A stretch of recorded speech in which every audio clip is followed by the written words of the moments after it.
Okay, so on today's episode, I have some really exciting. I have my cousin. Normally, I normally explain how I know people in it, but I have my cousin. And can I just say, she stepped in at the very last minute. So when you see her, can you give her a hug? Well, not a hug, but you know the virtual, the new Corona hug, the 2020 hug, exactly, because she stepped in at the very last minute to save me. So, ladies and gentlemen, I have Akosua today. And you're going to tell us about yourself. I'm not going to say anything. So tell us a bit. Wow. Yeah. Okay, so at the moment, do I say like my job title? What? Listen, whatever you want us to know. Okay, so we're talking about education. So at the moment, I've been teaching for about 8 years. I'm assistant head at the moment at the primary school I work at. My name's Akosua. I mean, born and raised in North London, but I work in East London now, so it's kind of like the same kind of demographic of kids, shall I say. Yeah, that's the background. Okay. So Before we get into the topic for today, I want you to tell us 3 fun facts about yourself. Bam. Oh my gosh. Okay. First fact that people don't usually know until I tell them, I'm a twin. So that's the first fact. Mm-hmm. Second, I mean, I'm all about the color black. Just Literally, not just the melanin. Everything. Yeah, I just love the color black. It's just a vibe for me. Yeah. Third interesting thing, until you know me, I'm quite eccentric when you get to know me, but when you first get to know me, I'm very standoffish, so people kind of be like, oh, but I'm a nice person deep down. She's good. And what else? I feel like you're leaving out some interesting information though. I mean, what else is there? Who did your hair? Oh, I do my own hair. Sorry. I did my own hair. It's really long at the moment. Yeah, so I've got, okay, let me add. So I've got I've got a hair brand where I braid hair. That's called Hair Cost Out. It's on Instagram. I've also got a mentoring organization for young females at the moment that's called Free to Evolve, and we just mentor young girls from the age of about 17 to about 20. And yeah, that's going well at the moment. You're about to leave all of the juicy stuff. I know, sorry. And can I just say, with the braids, like, she actually does hair well. Like, you know, some people you don't want to recommend in it, but that's why I told you to say it, because if I didn't like her, like, she's done my braids before, like, and it's all right, you won't die. You know, some people braid your eyebrows as well, but no, she actually, because I've experienced that before. We'll talk about that in another thing, but I've experienced that before. Yeah. Okay. So today we're speaking about the education system, particularly in the UK. And I think you're in a great position because you're really high up there. So there's a lot of invisible pressure on your shoulders. But first, before we delve into that, tell us what family looked like to you when you were growing up. Okay, so when I was growing up, it was mostly just my mum and my brother and I. I have an older sister, but she grew up with us, but then she moved out really early. So it was mostly just us two and my mum. My dad lived in Ghana. But yeah, it was normal. I feel like when I say normal, it's kind of my mum's like very Christian. She raised us well in the church, so it was kind of every Sunday we go to church, and I'm still doing that. But she made sure we did a lot of extracurricular stuff. So I always feel like when I speak to my other friends, it might not be as safe for them, but with my mum, she was very much like, we're going swimming, we're going to go and play this in the park. And so she wasn't a typical African parent, should I say. So yeah, I had a really good upbringing. I remember being happy, you know, standards. Although your dad lived in Ghana and you were with your mum and your brother, did you have any like father, like any father figure that you grew up with? Because I know, but you tell us what it is. Yeah, our family is really big. So obviously, you know, our family is really big. So there was loads of like uncles and stuff like that. One male figure that really played a big part in my life is one of my church dads, should I say. He was really close to my mum. And when we were growing up, I would always go to him and be like, if I want to go and see a car, I'd go to him. Or if I want to pray before I go and do a test, I'd go to him. He's passed away, sadly, but he was like one of my proper, like, strengths, my boulders when I was growing up. So yeah, definitely. But I have a big family, so there was always someone to kind of go to in that sense. But yeah. Okay. All right. So let's delve into the education system. So you've experienced it, you've lived it, you are living in it, you're inside it, you breathe it. Yeah. Okay, let me stop. So, so you understand the system. Yeah. Before we go into to other questions, what inspired you to go into teaching? You know what? Teaching is something that if you don't have a passion for it, don't do it. I will just say that from the get-go. If you do not love teaching, don't do it. Because you can't be in it for the money, you can't be in it for the holidays, because you just need to have the passion for it. And when I was younger, and I feel like everyone has these stories, but when I was younger, I had this one English teacher, and she was but she was so strict. She was so strict, but she was also Ghanaian. So she used to be like, if you don't behave, like I'll speak to your mother. So I used to be like, oh no, her name was Miss Koram. But this woman could teach, like when you were listening to her, you were thinking, wow, like this woman knows what she's talking about. She's got it all together, and she would make you want to learn. She would make you want to take part in that lesson. And there was another teacher when I went to secondary school, and she was called Miss Alexis, and she was my English teacher, and she was just amazing. She was so powerful, and all the words she said really applied to us. And both of these women were strong Black women, and I feel like maybe that's what it was, but I really saw them as the pinnacle of success, and the way they carried themselves, and just how I wanted to be good for them. And since then, I've just always loved kids. I've always loved talking to them, and I've always been like, oh, I want to be a teacher. And then it got to like end of secondary school, and I was like, oh, you know, you can't be a teacher. And then people would be like, oh, you won't get money, you know, just go and do banking or go and be a lawyer. And truth be honest, like I was good at business. I was always like wanted to do it. I was good at accounting, so that's what I did. Because I was good at it, I went to uni. I done business and marketing, and then I worked in a bank for like 2 years, and I was like, this is not what I want to do. Like, I don't want to spend my life doing this. So I went back to school again. So I was like, you know what? Like, at this school, there's very young teachers, people that have just come straight out of uni. They know they want to be a teacher, so they've just done it. Whereas I went like the longer. I did my degree and I went back to go and do another teaching degree. But like, that's what I wanted to do. So it took me a while to figure it out. But here I am. We've done it. Praise God. You worked your way up.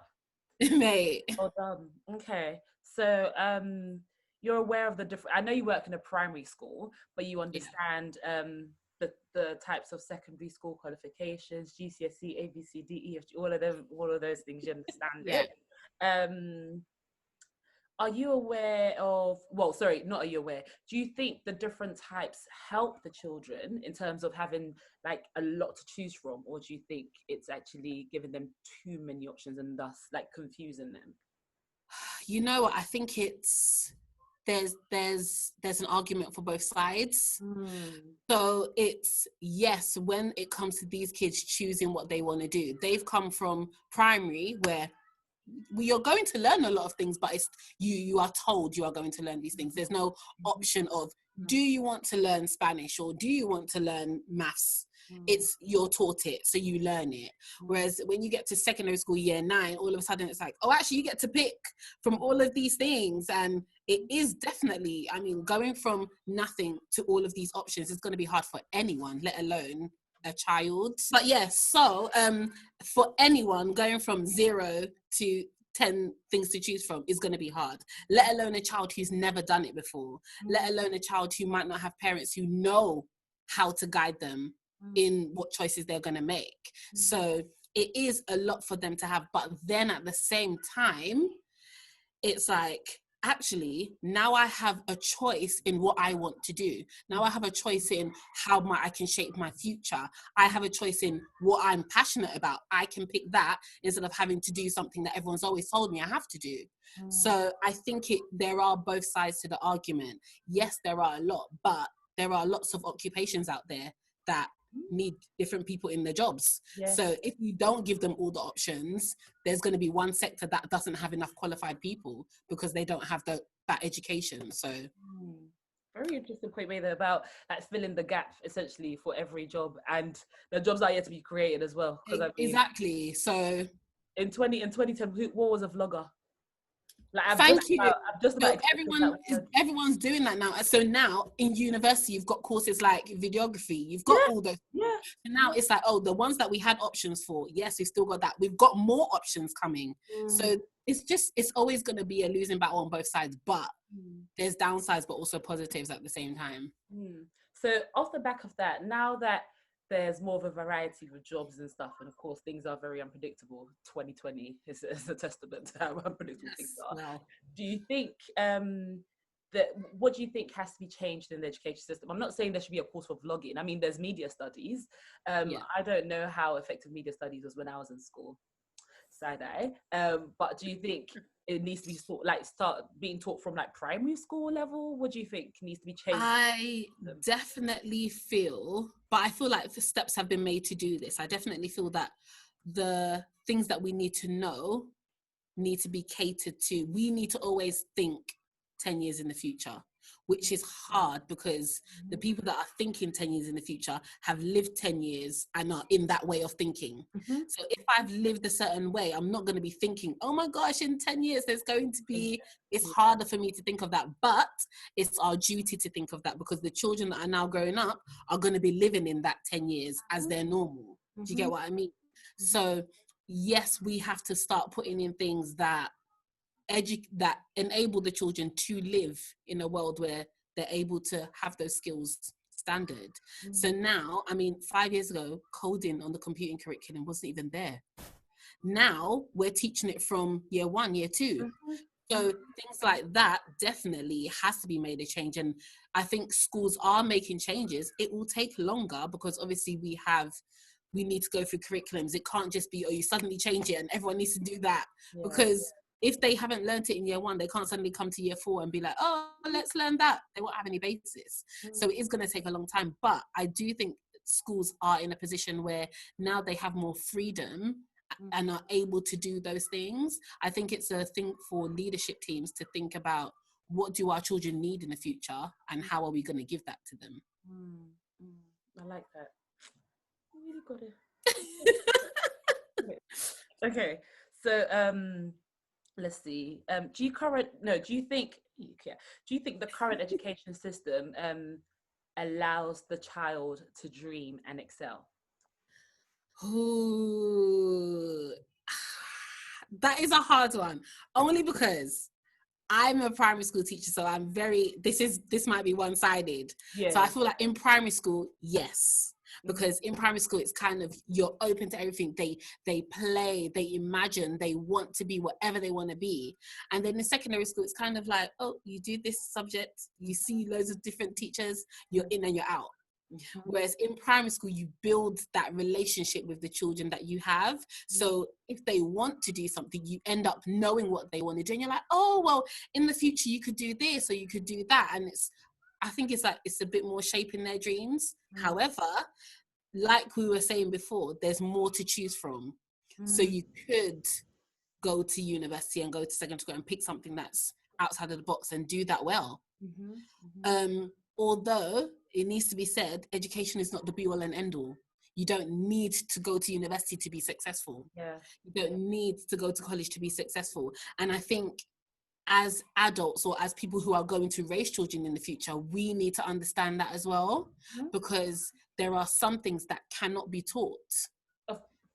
There are some things that cannot be taught. I cannot stand here and teach you about graft and teach you about, making things out of nothing. I can't do that. It's very hard. Let alone. Yeah, exactly. I can't do that. I can't visualize the words I would use to do that for you. So there are some things that you need to do it through experience, which is why I think it's good for those vocational courses out there that you can do hands-on things.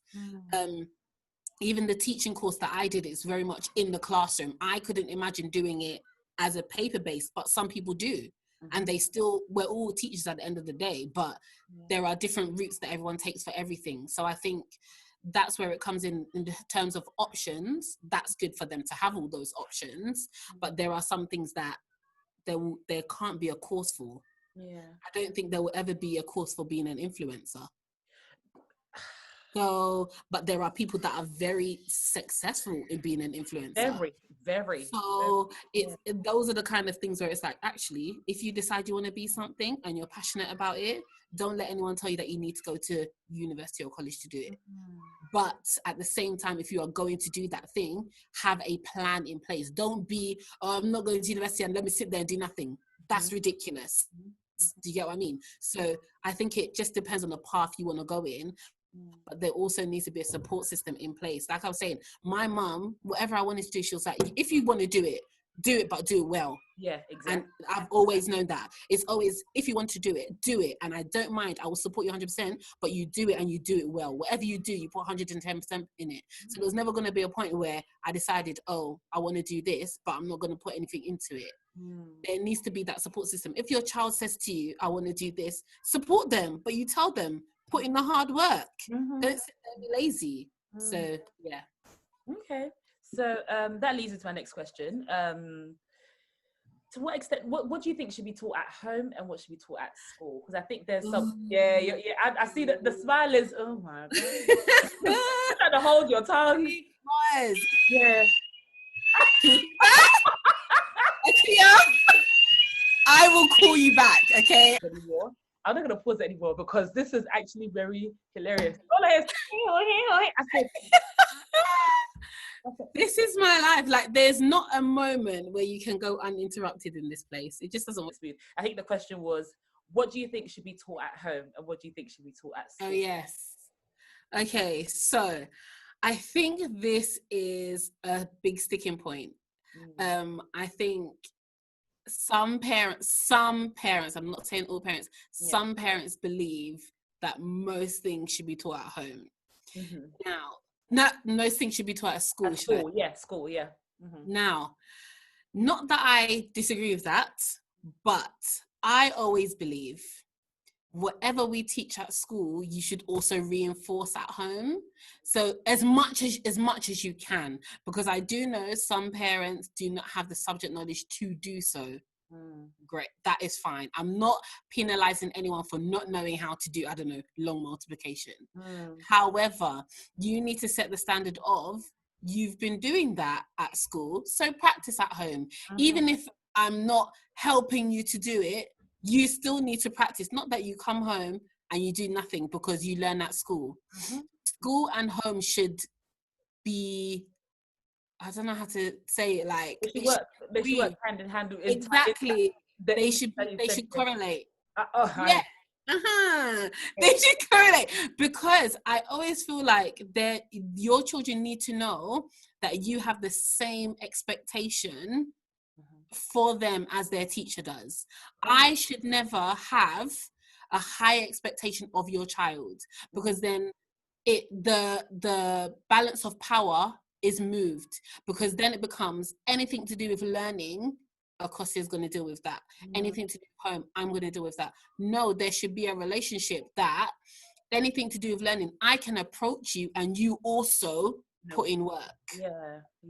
Definitely there are some things about, I don't know, things that are to do with home, like how to make your bed, those kind of things. 2020. How to wash your hands. Those things, yes, you're going to do at home because that's the context it's in. In terms of learning anything, I don't even think this should be taught at school, this should be taught at home. Anything I am doing in the classroom, it's in an open forum. Therefore, they can practice those things at home. That's what I believe anyway. I believe that parents and teachers should be working hand in hand. Whatever I do, the expectation should be that. If you are upset about what I'm setting your child, if you think it's too much, come and speak to me and then we can talk about it. We can work it out. If your child is actually struggling, come and talk to me and then we can figure out how best to support them. But it shouldn't be a cut-off at the school gate where I hand your child and that's it. They're gone. Or you come and hand your child to me and, oh, they're learning now. When they get home, they should have that same expectation. Even if it's for an hour, they understand that actually when I'm getting home, I'm going to be talking about the things I learn at school, at home. I like that point, Ray. I think someone even made that point as well. They're saying that because I asked her the same question. She works in a Peru at the moment. And I was asking her, what do you think should be taught at school? What should be taught at home? And she was saying that her thing is everything that's taught at school should be taught at home anyway. I mean, the academic side, we get it, but Yeah, school should be a reinforcement of what you've learned at home. And I was just like, wow. exactly. But my trigonometry is not that great. So. But the thing is, I think also, again, it's about upbringing. Like my mum, when we got home, it was open your homework book. We'll go through it together. Good. We will Exactly. together. So Yeah. even if she didn't understand it, it was like, okay, you need to then explain it to me. And then that way you're still getting your explaining going. You're still you're deepening your understanding. But for you to just tell your child, oh, you don't even care about homework. You show no relevance to them reading at home. They know, children are not silly. They understand those cues and they know, I don't need to put in that much effort now because mom doesn't care about that. Yeah. Yeah. I like that.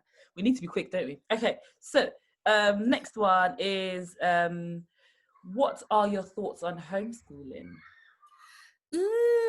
Actually, you know what? I am not against homeschooling.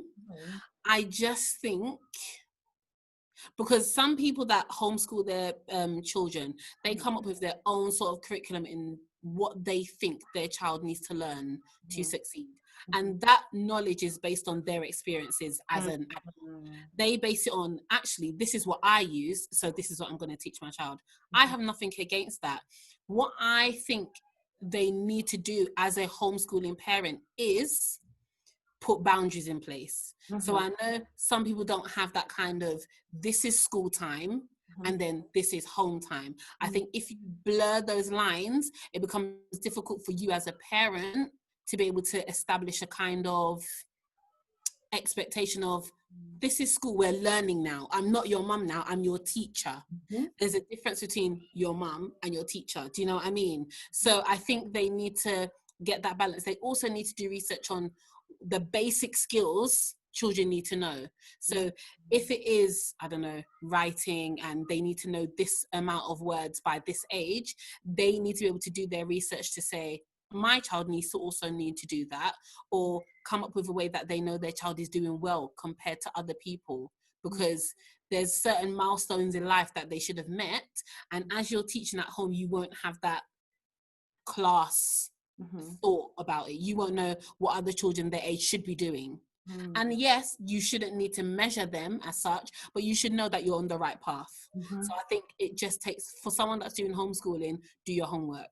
That's all I say. I don't against anyone, but do your homework. Know what add in your own things, because definitely some parents want to teach their child more about history or more about science. That's your prerogative, but just do your homework and know that they should be a fully rounded child rather than just skewing it to one side. Exactly. Okay, so a mixture of this question, the question I had before actually, as you were speaking, I was just thinking about that. So as a teacher, one of the things you just mentioned was, regardless of what it is, the change of environment, by the end of the day, you're the child's teacher, you're not their mother.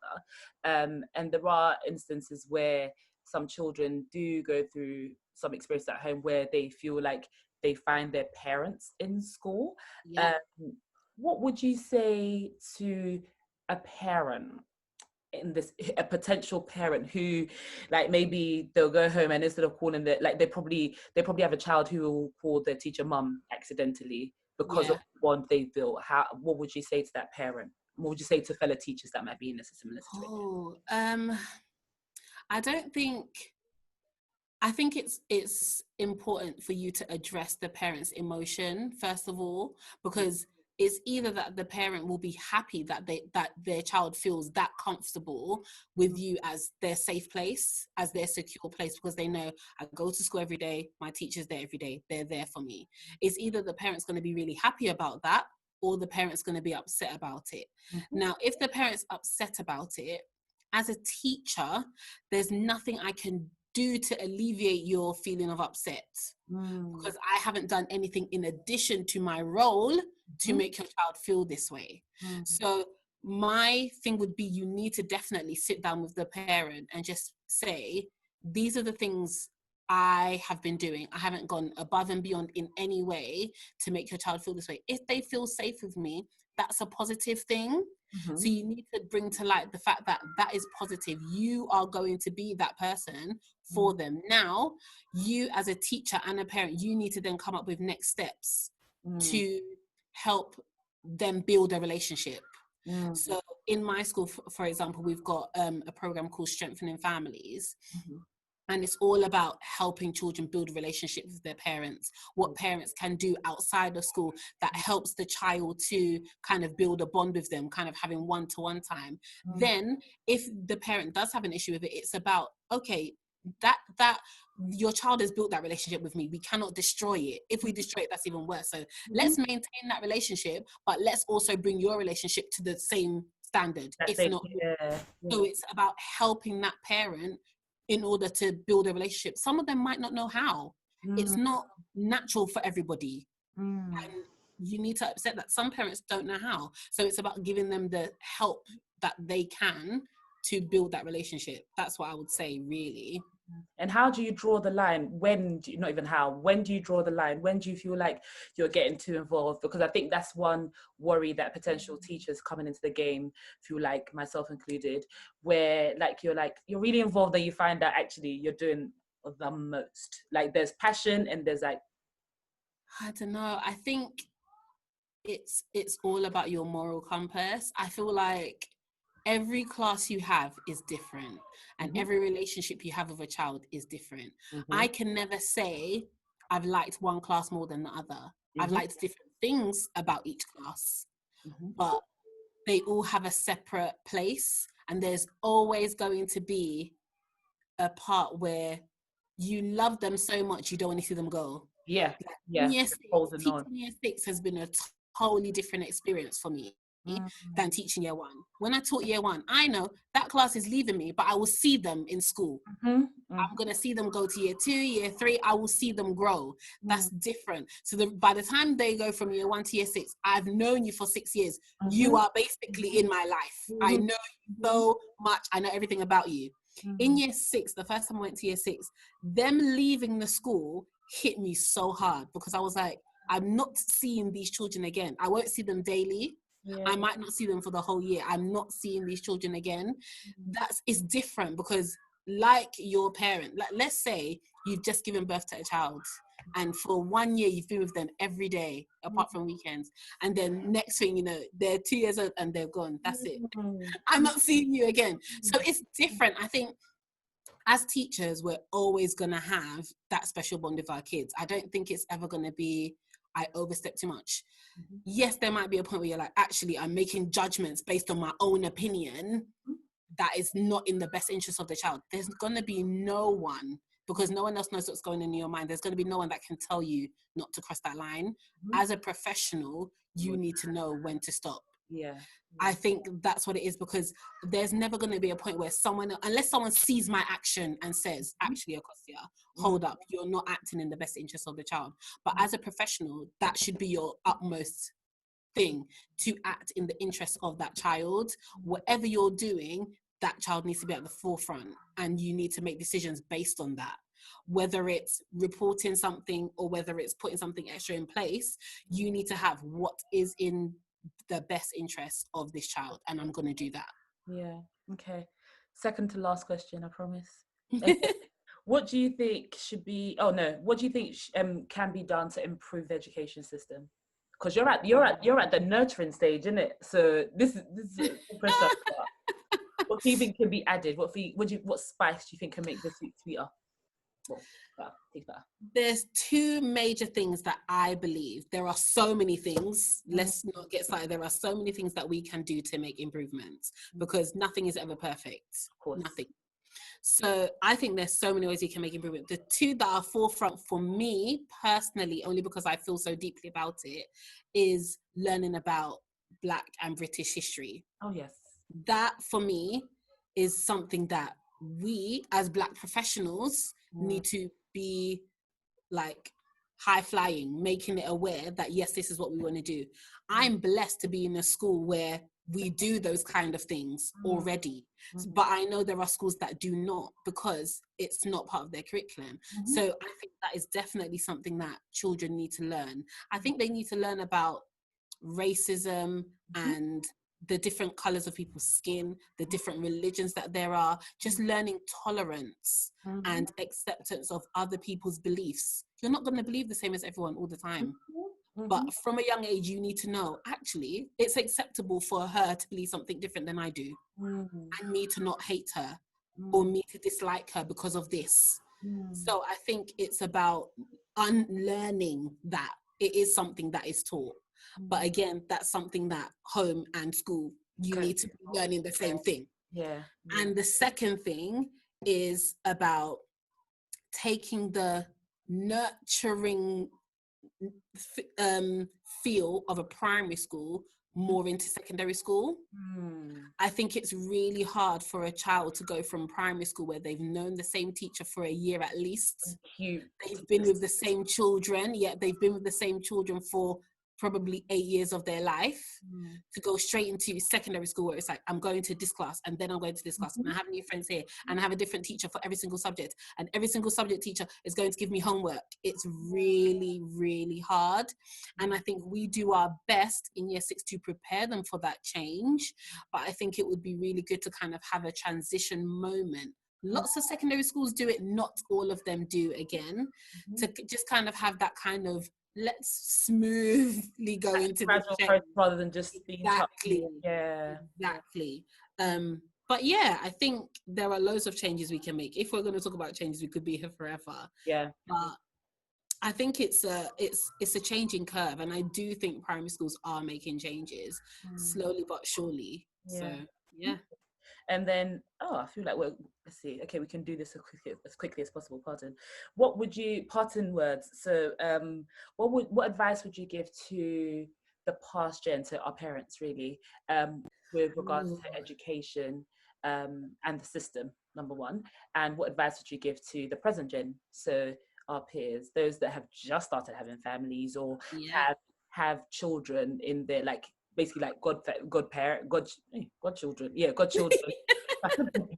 godchildren, all of that, and then what tell to the future generation, those who have started. Some children feel like they're misunderstood. Of course, there's certain things they're yet to probably receive a diagnosis or whatever it is. They're lost. Some of them. What advice those 3 separate groups, and then wrap it up. There you go. Okay, so past gen, please understand that your children live in a country that has different opportunities than you had. But bear with them, because they are finding their way as well as you found your way when you came here. We aren't raised in the same environment you're raised in. So you need to understand that we will do things slightly differently to how you do it. And it's not a form of disrespect, but you need to allow us to follow our path. And I think definitely for past gen, just be supportive. Be supportive in everything. Allow them to follow their path. Allow your children to follow their path. But understand that you can give your advice along the way, because it's much appreciated. Even though some children are like, oh no, I don't want to hear it. When they have time to dwell on it, they'll think on it. But be supportive. I think that standoffish behavior we can't have it anymore. So be involved, be supportive, but understand the differences that your child has in terms of their upbringing compared to yours. As for present generation, I mean, having children now, please, please, please, please, please, and I will emphasize this so much, don't just put your children out there. And I get social media is like really big right now, but please, there are so many connotations that come along with that. And I'm not saying don't put your child on social media. I'm just saying don't involve them so deeply that is their life. Because, or even if you do, make sure they have time to do kind of like wellness checks, because mental health is a big thing in this day and age, and social media and the different types of pressures people put on themselves in terms of image and in terms of what you should have at a particular time, or this person has this because they're this influencer. You need to be able to control that. So if you are putting your child in that limelight, bear in mind, you should know the consequences so you are prepared to help your child and educate your child in how they can keep a positive mental mindset. Because I think in this day and age, it's really easy for children to spiral because of things they see. And we as adults, in their face. exactly. We as adults, we kind of know, oh, that person's being fake, or that person can't have that. We know that. As children, they see it and they believe it. So I think, yes, if you are going to put your child in that limelight, please prepare them mentally, help them. And I think definitely for past and present gen, understanding that mental health is an issue, and it's not something that is taboo, and it's not something that, oh my gosh, you can never be depressed. People suffer it. You need to be able to have those conversations with your children and with yourself and understand what it is you are feeling, and understand that other people are going to be feeling the same way, if not more. And talking it out is going to be the best situation possible. For future generation, I'm really passionate about you guys. Love all of you people coming up now. What I would say is find something you are passionate about and go for it. Because the worst thing is working in a job or doing something you do not love and having the feeling of, I'm doing this for the rest of my life. I don't want that for anyone, because I hated it when it was with me. So I feel like find something you are genuinely passionate about and do that. And I feel like if you do something you're passionate about, if you do something that you know you have a purpose for, you will live life happy. And I think that's all we should want to be in this life, is to be happy. We're living this life. We don't know what's going to happen tomorrow. We don't know what's going to happen next year. 2020 has definitely taught us that. So whilst you're here, do something that you want to do. Don't do something that someone else is encouraging you to do, or something that someone else is telling you to do. Do something you want to do, something you're passionate about. Find it and do it. That's what I would say. And what about the child who's struggling in school? The child who's struggling in school, what I would say is find someone who you can talk to. Because whether it be your friend, whether it's a teacher, whether it's anyone, find someone you can talk to, because we all go through struggles at school. There isn't one person that can tell you my primary school journey was fantastic. If they do, they're lying to you. Every single one of us has been through something. And what is going to help is, there's not a magic wand that will say, oh my gosh, primary school is going to be amazing, secondary school is going to be, college, university, it's all going to be amazing. It's not. Find someone who you can talk to, someone that you can vent to. You want to talk, you want to vent, you want to let everything out, but then what's going to come back from it? You need someone that's going to advise you positively after you've vented that. After you've said all your problems, what happens next? Because that's always the next step. You can't just dwell in your problems. Find someone you can talk to. I think that's really important. You've been amazing. Thanks. I Regardless try. of the fire alarm and everything. The interruptions, the fire alarm, it's okay. The reality. This is why we teach everyone. The reality, exactly. Okay, so you've given your parting words. I know you need to rush off, but quick thing, where can people find you? Where can people find your hair stuff, your motivation? Oh gosh. Where can they find it? Okay, my personal Instagram's what I usually if you wanted to be out, share what you want to share, because okay. My personal one is not for anyone, so sorry. My hair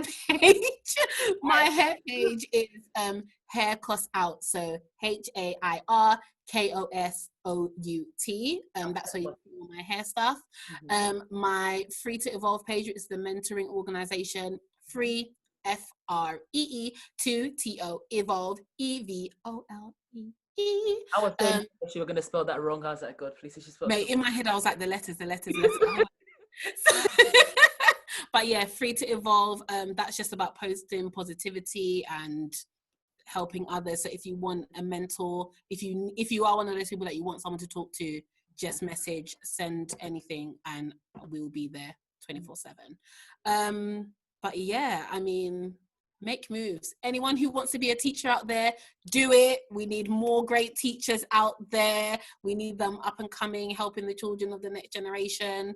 So yeah, but Akosua, thank you for having me. You've been amazing. You are amazing. You're amazing. This whole podcast, I love it. Thank you, girl. Okay, let's stop getting mushy. Thank you so much. God bless you. And please, your children will wait for you outside, okay? Yeah, they really are. Take care, we'll speak soon, yeah? Okay. Thank you. Bye. Bye.